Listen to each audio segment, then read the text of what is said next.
Hello and welcome to discussion of The Colorado Kid by Stephen King. This is the book club choice for March for the book club that I'm in. And right now I am on chapter 4, 50 pages in. It's less than 200 pages, so I figured it's a good time to begin the discussion. So far we have met, I think, 3 of the major players in the story. I don't know, I could be 4, but right now I'm thinking it's 3. We open up on a lunch in a restaurant in an island off the coast of Maine, where 2 old newspapermen and their intern are meeting with somebody who is doing a story about unexplained cases on the coast, up and down the coast from Boston to Maine. And we open up and the person doing the story, what's his name? Hanratty. The person doing the story, his name was Hanratty. He decides he had had enough and he's running off to get the ferry so he can get back. So we are left with the 2 old newspaper men and their intern. First 2 chapters, we basically get a little bit of history on them, a little bit of history about the island, a little bit of history about a couple of side characters. Also, the waitress has a little backstory just to get us to know the setting and a bit about the characters. And then the next 2 chapters, the 3rd chapter is we're getting to know the intern. Her name is, you would think that I'd know this, I just read this, but I am horrible with names. The intern Stephanie. We get a little bit about her, so we get to know her a little bit, as well as now we know a little bit about the newspapermen and the island and now the intern. And then the 4th chapter, Stephanie starts asking questions about what happened at the lunch, about the stories that they told Hanratty. And we understand that what they did was they told all the normal stories that everybody knows, that they were almost 100% sure that he had already heard and weren't giving him any new information. And Steffi wanted to know why. We ended the chapter and the first 50 pages with them going out to sit on the patio to tell Steph some actual unsolved mysteries from the area. So far, like I said, it's just the background, a little bit of character work. Such a short story, less than 200 pages, that is probably the maximum of the character work we're gonna get for these first 3 chapters. And it was enough. For a 200-page story, we don't need to go all that in depth because it's not enough time. Otherwise, it's just a character work, and this is a hard case novel, so it's a mystery. There's gonna be a mystery in here somewhere surrounding the Colorado Kid, apparently. Now that we have the backstory of the 3 who are telling the story, we're gonna get the actual story itself. So these guys may not even be part of the actual story, they're just the means to get the story out. Don't know that yet. We'll find out soon. We'll get back to you at chapter 9.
Hello, back again. We are gonna talk about Stephen King's The Colorado Kid. We are now at chapter 9, which is 50% of the way in. I don't really have much more to say to you because this is an incredibly slow burn. I just dropped that on my face. This is an incredibly slow burn. At chapter 9, 50% in, we are just getting information on the mystery. It was chapter 4 where I stopped last time.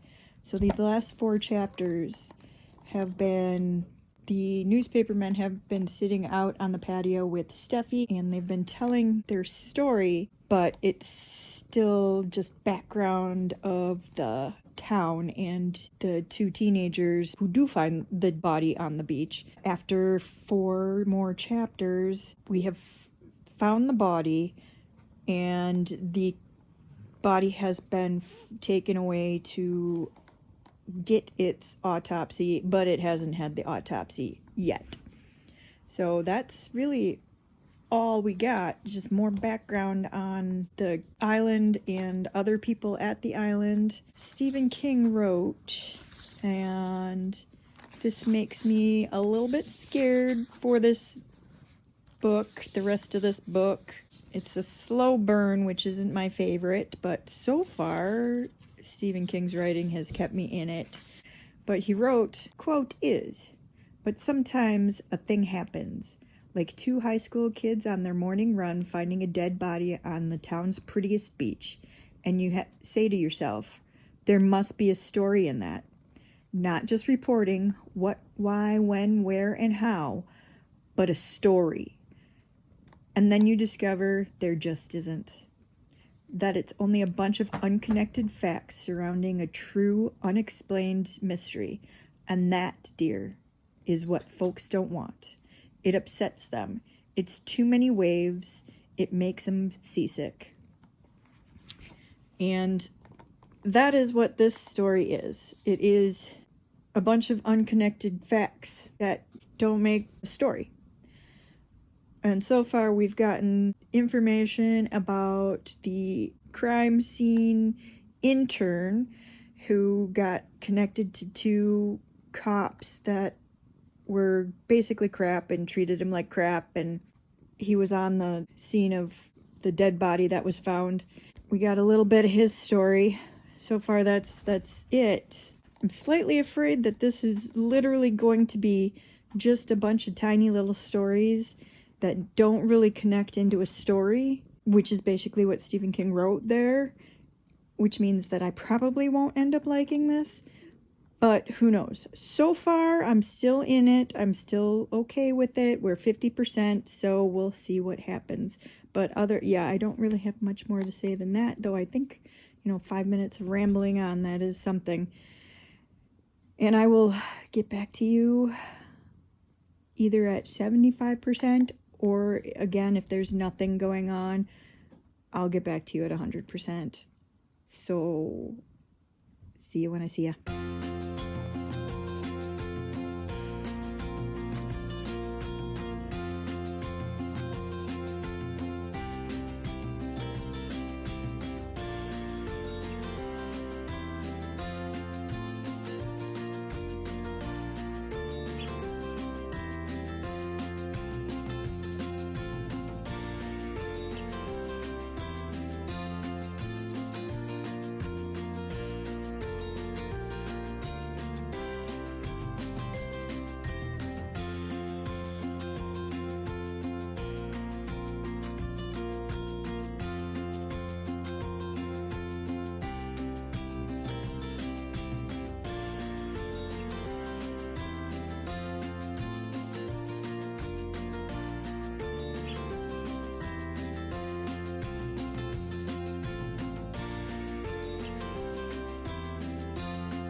The storm is blowing in from the west. You can see it. Here it comes.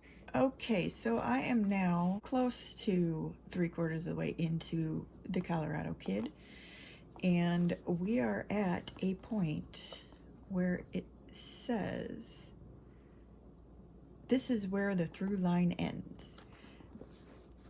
So this is basically just a story of two people telling a story to another person. That's what this is. It's not really a mystery. It does say in itself, as I read, it's not a story. It's unconnected, what did it say? Unconnected facts surrounding a unexplained mystery. What we've gotten so far is the now mayor and his back then girlfriend found a body on the beach. The body had a pack of matches, a pack of cigarettes with just one cigarette and one match used, a Russian coin. What else did they say was important?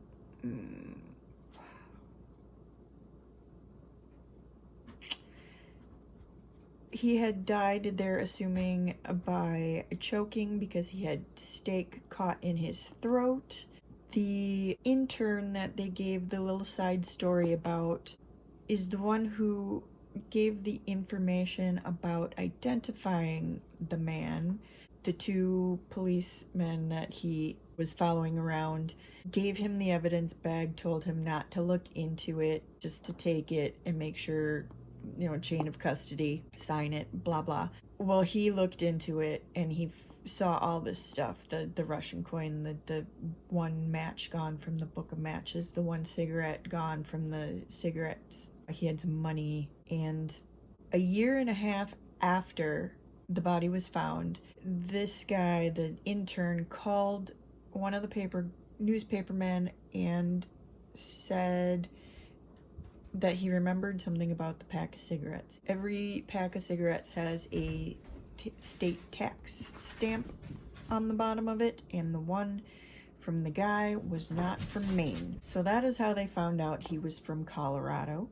And by sending his photo and a copy of the story that they wrote to all of the Colorado newspapers they could find, they found the guy.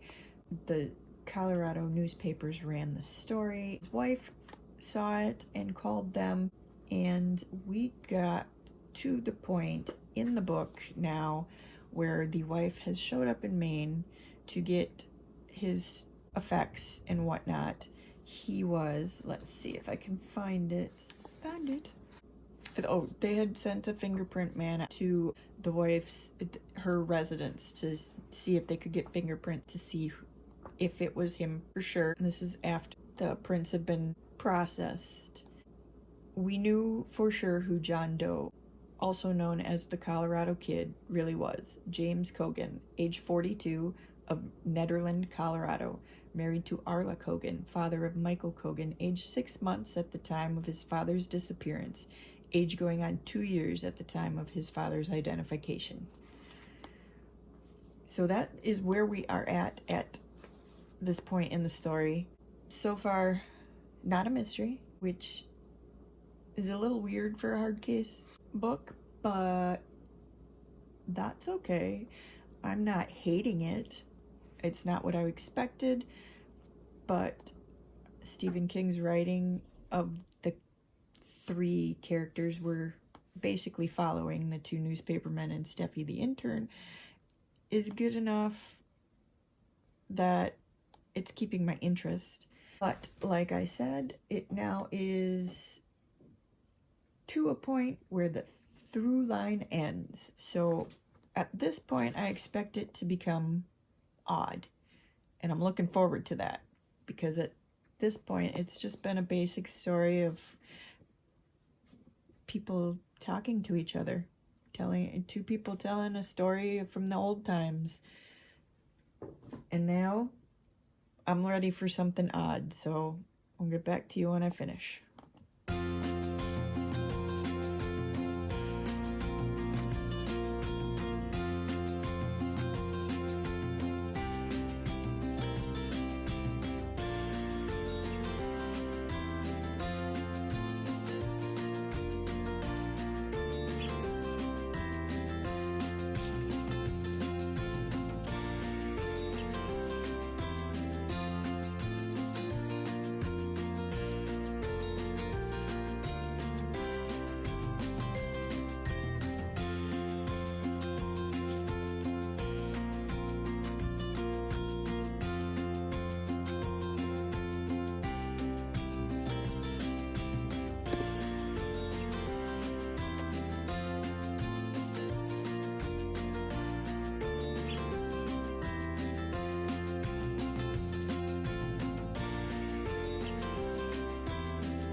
Okay, we are back with the end of The Colorado Kid. My bookmark's in there just for the afterword, which I do plan on reading. I just have not read yet. But I finished it, and gotta say, it was a little bit disappointing. It wasn't a bad story, but that's all it was. It was just a story. It was a story about two people telling a story to another. The Colorado Kid is a dead body that was found on the shore on an island off of Maine. Nobody ever figured out how he got there, why he got there. I mean, he died from choking on a piece of steak. He was seen in Colorado at, I believe they said 10 o'clock in the morning, and his body was found the next day, but he was seen at a restaurant at 5 o'clock Maine time. It's 2 hours difference, so it was a quick transition one to the other. He didn't tell his wife he was going, so nobody knows why he was there or really how he got there. They did discover that he chartered a flight from Colorado to Maine, but yeah, nobody knows why. He was dead, and they're all thinking that the pack of cigarettes that was found on his body that was bought in Colorado, and there was only one smoked, one match used, is some sort of a message or a clue that nobody's really figured out because he was not a smoker. But yeah, it was basically just a bunch of facts about the unsolved cold case from 20 years ago with no resolution because nobody knows. They still don't know. It was just them telling the story to the intern, and that was it. So it's slightly disappointing because it's a hard case crime novel. I was expecting a mystery that is solved. It's kind of in the same vein, just not what was expected. Wasn't badly written. Stephen King wrote it very well, but nothing spectacular. Just an average read. And that's pretty much all I have to say on that. And there you go. That is my review of the book club book for March, The Colorado Kid by Stephen King. I'll see you next time.